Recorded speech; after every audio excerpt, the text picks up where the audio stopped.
क्या आपने कभी सोचा है कि आज की इस आधुनिक दुनिया में जहां हर छोटी बड़ी जगह हमारे फोन के मैप पर है, वहां कोई ऐसी जगह भी हो सकती है जो पूरी दुनिया की नजरों से बिल्कुल गायब हो? आज हम इस विश्लेषण में शंभाला के रहस्यों की ऐसी गुत्थी सुलझाने वाले हैं जो आपको हैरान कर देगी। ये एक ऐसा सफर है जो हिमालय की बर्फीली वादियों से शुरू होकर प्राचीन ग्रंथों और मॉडर्न हिस्ट्री के टॉप सीक्रेट अभियानों तक जाता है। तो चलिए शुरू करते हैं। तो इस पूरी कहानी की शुरुआत होती है एक बहुत ही बड़े और अजीब सवाल से। 1 लाख लोग रातों रात बिना किसी युद्ध या बीमारी के नामो निशान छोड़े आखिर कहाँ गायब हो गए? सुनने में किसी हॉलीवुड की मिस्ट्री मूवी जैसा लगता है ना?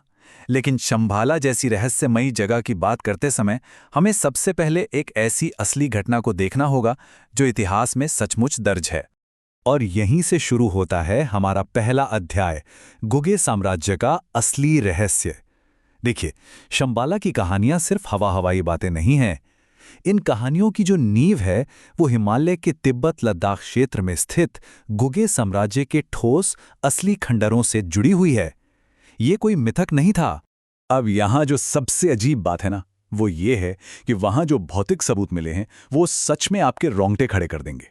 जरा सोचिए, पूरे के पूरे घर और मंदिर बिल्कुल सुरक्षित लेकिन खाली, निकलने के रास्ते आधे खुले हुए, और सबसे ज्यादा हैरानी की बात, उन खाली कमरों में जले हुए दिए मिले। वहां किसी भी बड़े युद्ध या महामारी का कोई रिकॉर्ड नहीं है। ये सबूत चीख चीख कर बताते हैं कि गुगे के लोग मरे नहीं थे, बल्कि वो बहुत ही तेजी से अपना सब कुछ छोड़कर कहीं चले गए थे। पर आखिर कहां?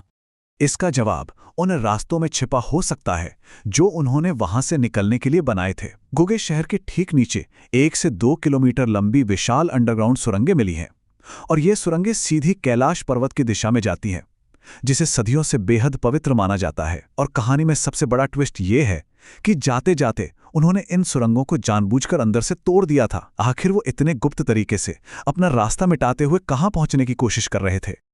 यहीं पर आज के इस टेक्नोलॉजी वाले युग का एक बहुत बड़ा लॉजिकल सवाल सामने आता है।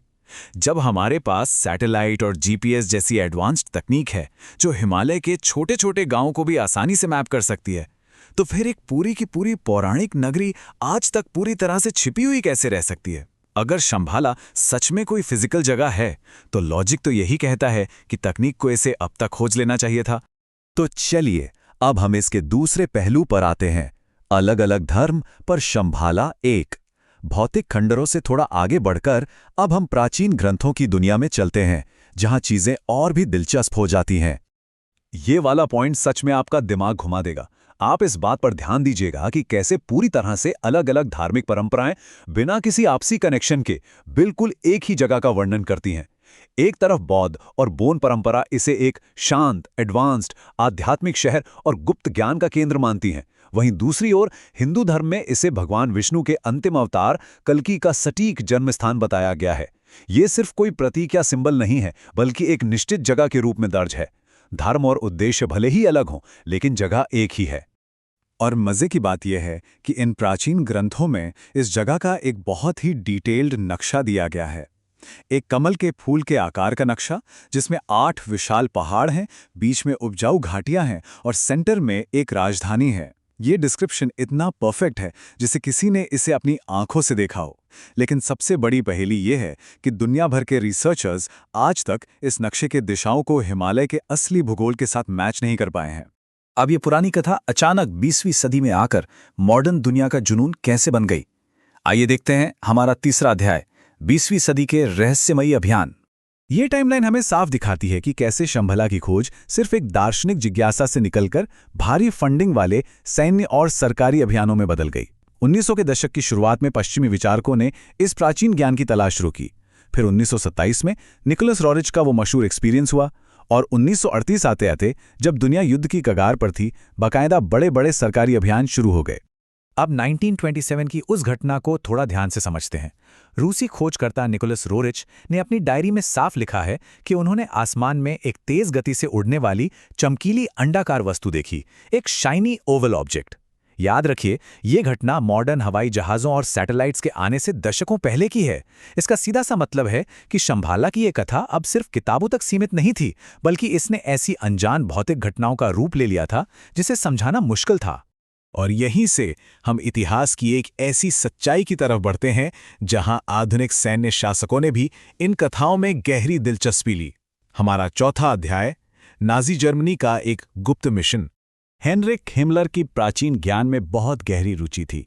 उस समय के नाजी नेताओं को सच में ये लगता था कि हिमालय में कुछ ऐसी खोई हुई शक्तियों के केंद्र मौजूद हैं जो इंसानों को असाधारण सुपर ह्यूमन ताकतें दे सकते हैं। यहाँ हम किसी विचारधारा का समर्थन नहीं कर रहे, बल्कि न्यूट्रल होकर इस हिस्टोरिकल फैक्ट को देख रहे हैं कि उनकी ये तलाश सिर्फ विज्ञान के लिए नहीं, बल्कि पूरी दुनिया पर प्रभुत्व पाने वाली शक्ति को खोजने के लिए थी। तो 1938 से 1939 के बीच ये ऑफिशियल नाजी तिब्बत अभियान चलाया गया।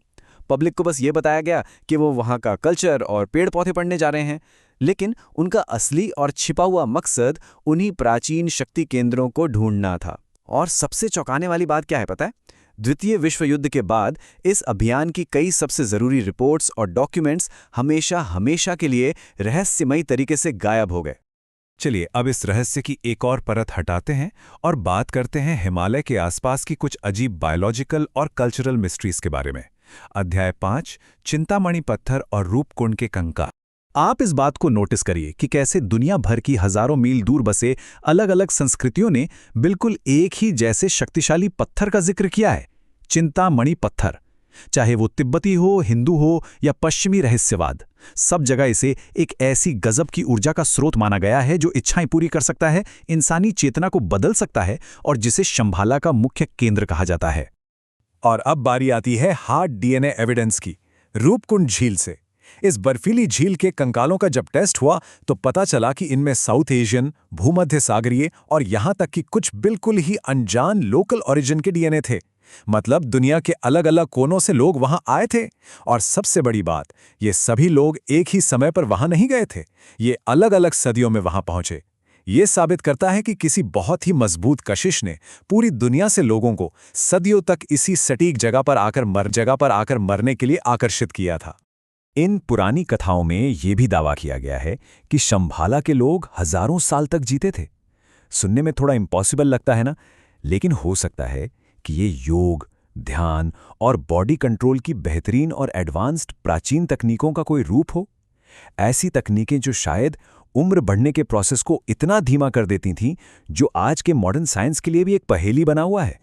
तो अब हम अपने इस विश्लेषण के आखिरी और सबसे गहरे फिलोसॉफिकल हिस्से पर आ गए हैं, जो अब तक की हर बात पर एक बड़ा सवाल खड़ा करता है। क्या ये कोई भौगोलिक जगह है या सिर्फ एक विचार? तिब्बती बौद्ध धर्म के कालचक्र तंत्र का दृष्टिकोण यहाँ बिल्कुल अलग है।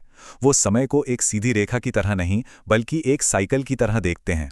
उनके अनुसार शंभाला नक्शे पर मार्क की हुई कोई फिजिकल जगह है ही नहीं, बल्कि ये चेतना की या कह लीजिए कॉन्शियसनेस की एक ऐसी अवस्था है जिसके लिए आपको किसी भौगोलिक रास्ते की नहीं, बल्कि आध्यात्मिक तैयारी की जरूरत पड़ती है। सोचिए, जिसे सब लोग पहाड़ों में खोज रहे थे, हो सकता है वो एक मेंटल स्टेट हो। लेकिन रुकिए, इस आध्यात्मिक एंगल के बिल्कुल विपरीत एक और सच्चाई वहां के लोकल्स के पास है। हिमालय के लोग आज भी ऐसी छिपी हुई घाटियों के बारे में बताते हैं जो कुछ समय के लिए दिखती हैं और फिर अचानक गायब हो जाती हैं। ये बातें आज की मॉडर्न मैप मेकिंग को पूरी तरह चकमा दे देती हैं और खोजकर्ताओं को कंफ्यूज कर देती हैं। तो ये पॉसिबिलिटी हमेशा बनी रहती है कि वहां के कठोर मौसम और खतरनाक पहाड़ों के बीच आज भी सच में कुछ भौतिक रहस्य हमारी नजरों से छुपे हुए हैं। तो इस पूरे विश्लेषण को समेटते हुए हमारे सामने एक बहुत ही गहरा सवाल रह जाता है। क्या शंभाला सच में एक ऐसी छिपी हुई घाटी है जिसे हमारी मॉडर्न टेक्नोलॉजी को अभी ढूंढना बाकी है, या फिर ये हमारी इंसानी चेतना का वो शाश्वत हिस्सा है जो हमेशा से एक परफेक्ट, शांत और ज्ञान से भरी दुनिया की तलाश कर रहा है? जवाब चाहे जो भी हो, शांति और पूर्णता की ये जो हमारी तलाश है ना, ये हमें इस रहस्य की तरफ हमेशा खींचती रहेगी। इस गहराई से किए गए विश्लेषण में मेरे साथ जुड़े रहने के लिए आप सभी का बहुत बहुत शुक्रिया।